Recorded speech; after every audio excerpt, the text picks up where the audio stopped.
Hello everyone. तो आज हमारे साथ है नमन गर्ग, जिन्होंने दो कंपनीज के इंटरव्यू को क्रैक किया है। तो आज वो हमारे साथ अपना इंटरव्यू एक्सपीरियंस शेयर करेंगे। तो शुरू करते हैं नमन के इंट्रोडक्शन के साथ। तो नमन, चलिए अपना इंट्रोडक्शन दीजिए। मेरा नाम नमन है। मैं एक टू टीयर कॉलेज से आता हूँ। तो विप्रो में आपने जब अप्लाई किया तो मतलब क्या प्रोसीजर रहता है? हमारे कॉलेज में काफ़ी सारी कंपनीज आई थी, जैसे कि कैपजेमिनी, टीसीएस और विप्रो एंड एलटीआई। तो मैंने जो फॉर्म था वो मैंने लगभग सारी कंपनीज में फिल किया था। पर जब मेरा सिलेक्शन हुआ था तो मेरा विप्रो एंड एलटीआई क्लियर हो गया था लगभग। मैंने साथ साथ उनके एग्जाम्स और कुछ जो उनके इंटरव्यूज थे, टेक्निकल एंड एचआर इंटरव्यूज, वो क्लियर कर लिए थे।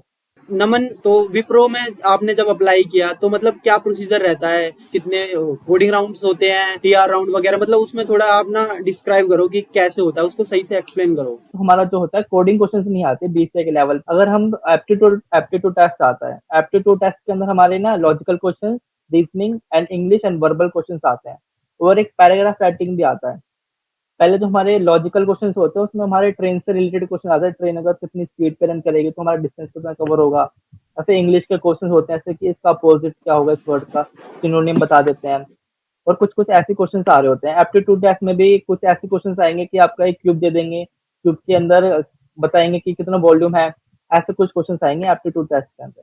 अगर आप विप्रो के अंदर इतना जो एप्टीट्यूड टेस्ट है वो पास कर लेते हैं तो अभी आपके पास एक सेकेंड राउंड खुल के आता है, जो कि हमारे पास होता है पैराग्राफ राइटिंग, जो कि हमें लिखना होता है 200 वर्ड्स के अंदर।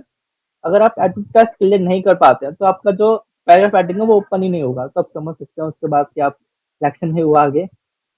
पर मेरे टाइम पे मेरा पैराग्राफ राइटिंग ओपन हो गया था, तो मैं समझ गया था लगभग मेरा क्लियर हो ही गया 80% चांसेस। रिजल्ट जब आता है तो हमारी सेक्शनल कट ऑफ निकलती है या फिर ओवरऑल देखा जाता है उनको, अगर आपकी आइडिया हो सेक्शन आपको?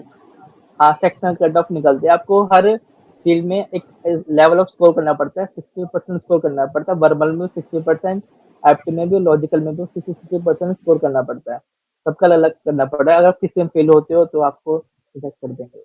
तो नमन, आपने मतलब इन सब चीजों के लिए कैसे प्रिपेयर किया? कोई वेबसाइट वगैरह या फिर बताइए थोड़ा। मैंने स्टार्टिंग जो हमने कॉलेज से करवाई थी, मैम ने हमें कुछ वेबसाइट बताई थी कि आप इंडिया बेस पे प्रैक्टिस कर लो। इंडिया बेस पे ना आपको एप्टीट्यूड के बहुत सारे क्वेश्चन मिल जाते हैं, वेराइटी ऑफ क्वेश्चन मिल जाते हैं।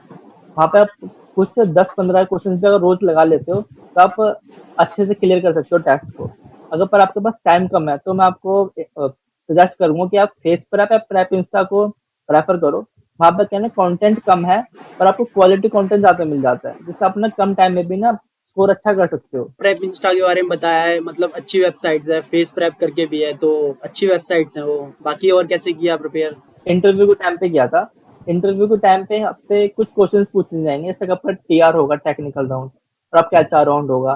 तो ना टेक्निकल राउंड में आपसे बीसीए के स्टूडेंट हो तो आपसे ज़्यादा एक्सेप्टेशन नहीं करेंगे कि आप हमें डीएस से या फिर कोडिंग क्वेश्चन करके दिखाओ। तो आपसे ना बेसिक क्वेश्चन पूछेंगे, थ्योरी बेस्ड, जैसे कि ऊप्स के कॉन्सेप्ट हो गए, अब थोड़े बहुत ओएस ऑपरेटिंग सिस्टम के कॉन्सेप्ट हो गए, ये सब पूछेंगे।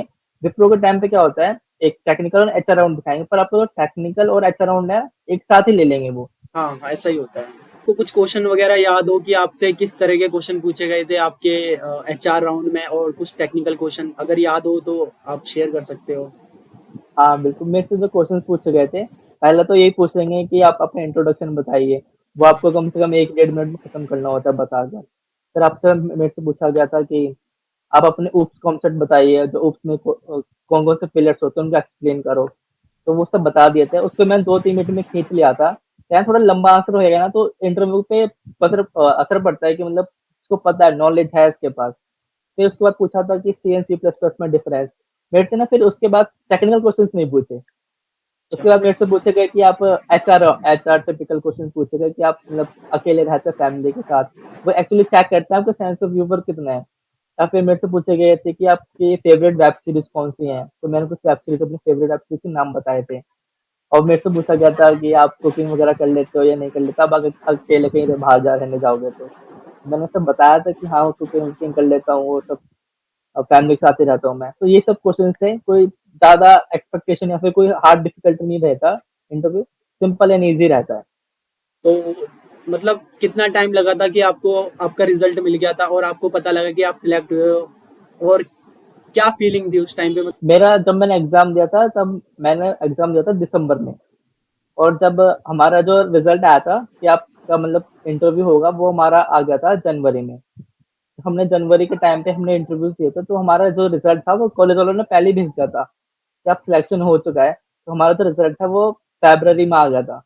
तो जब मैंने बताया घर वालों को कि मैं ऐसे सिलेक्ट हो चुका हूँ विप्रो के अंदर, तो दे वर बहुत ज़्यादा हैप्पी। तो उस टाइम मैं गाँव में और था, तो जो मेरी फैमिली थी पूरी, वो और भी खुश हो रहे थे कि चलो कोई तो एमएनसी में लगाया। तो बहुत अच्छे से मतलब लड्डू-वड्डू बँटे थे उस टाइम पे। चलो अच्छा है। मैं चाहूंगा कि आप कुछ टिप्स देना चाहें हमारे व्यूअर को कि अगर किसी ने प्रिपेयर नहीं किया है तो कम टाइम है तो कैसे प्रिपेयर करें, और कुछ इम्पोर्टेंट चीजें बताना चाहो तो बता सकते हो। हाँ, अगर किसी ने प्रिपेयर नहीं किया, आपके पास अब 1 हफ्ता फिर 5-6 दिन ही बचे हैं इंटरव्यू से पहले या फिर एग्ज़ाम से पहले, तो अब मैं बोलूँगा कि आप टेस्ट प्रेप या फिर प्रेप इंस्टा को प्रेफ़र कर लीजिए, और हाँ, यूट्यूब पे क्वेश्चंस देख लीजिए, वो बेस्ट रहता है। मैंने भी ऐसे ही प्रिपरेशन करी थी इसके लिए, तो मेरा हो गया था। और अगर इंटरव्यू में आप बस कॉन्फिडेंट रहो और बोल दो, जो भी आपके मन में आ रहा है ना, आप क्वेश्चंस को एक ऑनेस्टली वे में बोल दो कि भाई मुझे ये आता है, ये नहीं आता, तो ज़्यादा अच्छा रहता है। अगर आप फँस गए, तो उसने फँसा दिया, तो आप बहुत ज़्यादा ट्रबल में हो जाओगे और आपका सिलेक्शन बहुत मुश्किल हो जाएगा उसके बाद से। तो वैसे आपने हमें बताया था कि आपने एक और कंपनी का इंटरव्यू क्रैक किया है, तो आपने उसको क्यों छोड़ दिया और विप्रो को ही क्यों ज्वाइन किया? अब विप्रो में क्या था ना, साथ में एक ऑफर था। हम ना 5 साल तक हमारा बॉन्ड है, और हमको ना एमटेक की स्कॉलरशिप मिली हुई है। हमको जो एमटेक का खर्चा है वो विप्रो ही दे रही होगी, जो हमारी एमटेक की पढ़ाई है वो विप्रो ही करवाएगी। ये साथ में इंटीग्रेटेड कोर्स है, सैटरडे संडे हम एमटेक करेंगे एंड बाकी डेज हम काम करेंगे विप्रो के लिए। तो मुझे एलटीआई में ये अपॉर्चुनिटी नहीं लगी, सोचा कि हम मैं अपनी पीजी भी इसी साथ कंप्लीट कर लूंगा वर्किंग के साथ ही, इसलिए मैंने एलटीआई को लीव करा था। आपको आपके रिजल्ट के बारे में पता लग गया तो उसके बाद कितना टाइम लग ठीक है, जाता तो है ऑफर लेटर को आने में? मेरा जो रिजल्ट आया था वो फ़ैब में आ गया था, बता दिया था। तो जो मेरी जॉइनिंग हुई थी वो मई में हो गई थी। तो जो मेरा ऑफर लेटर आया था वो 1 महीने पहले आया था, अप्रैल में आ चुका था। उससे पहले ना आपके पास कई सारे सर्वे फॉर्म्स आते हैं, एलओए आता है, लोकेशंस के लिए आते हैं, बहुत सारे सर्वेज़ आते हैं, आपकी मीटिंग्स होती हैं बहुत सारी, जॉइनिंग से पहले भी। आपके लंबे-लंबे सेशंस होते हैं, जैसे कि 6 घंटे के, 5 घंटे के, वो भी करने पड़ते हैं आपको। तो आपके पास ना फ़ैब में मार्च में आपके पास मार्च या अप्रैल में ऑफर लेटर आ जाएगा। उसके बाद आपको पास 1-2 महीने बाद जॉइनिंग हो जाएगी आपकी, ये रहता है। तो फिर ज्वाइनिंग करने के बाद आपकी ट्रेनिंग भी हुई होगी, तो क्या मतलब टाइम पीरियड रहा था उसका, कितने टाइम के लिए ट्रेनिंग हुई थी और क्या एक्सपीरियंस रहा ट्रेनिंग का? जो मेरी जॉइनिंग हुई थी वो मई में हो गई थी। उसके बाद जो मेरी ट्रेनिंग्स वगैरह शुरू हुई थी वो मेरी ना 10 दिन बाद शुरू हो गई थी। तो ट्रेनिंग्स थी वो हमारी कम से कम सुबह 8:30 से 6 बजे तक चलती थी। मतलब कि 9.5 घंटे हम ट्रेनिंग्स करते रहते थे कंटिन्यूअसली। क्योंकि हमें वहाँ पे सिखाया जाता था आपको कैसे बिहेव करना है, कौन से कैसे ड्रेसअप होना है, या फिर आपको हमें टेक्नोलॉजी सिखाई जाती थी कि आपको ये टेक्नोलॉजी सीखनी है। तो एक टेक्नोलॉजी दी गई थी हमें, हमें अपने एग्ज़ाम क्लियर करने थे उस टेक्नोलॉजी के बेसिस पे। क्या हमें ये टेक्नोलॉजी पढ़कर एग्ज़ाम दी हमने, वो पास की। 2 एग्ज़ाम होते हैं, पीआरपी एंड पीजेपी। पहले आपका पीजीपी टेस्ट हो रहा होगा। पीजीपी टेस्ट के अंदर आपको बेसिक क्वेश्चंस बताए गए होंगे, थोड़े बहुत जावा से रिलेटेड कुछ पूछ लिया, बेसिक बेसिक। उसके बाद होता है आपको पीआरपी। उसके बाद उससे पहले आपको ट्रेनिंग दी जाएगी कम से कम 15 डेज़ की।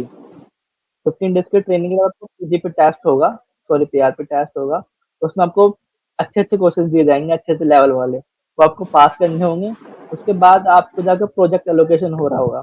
तो प्रोजेक्ट एलोकेशन की खुशी होती है, वो अनबिलीवेबल होती है।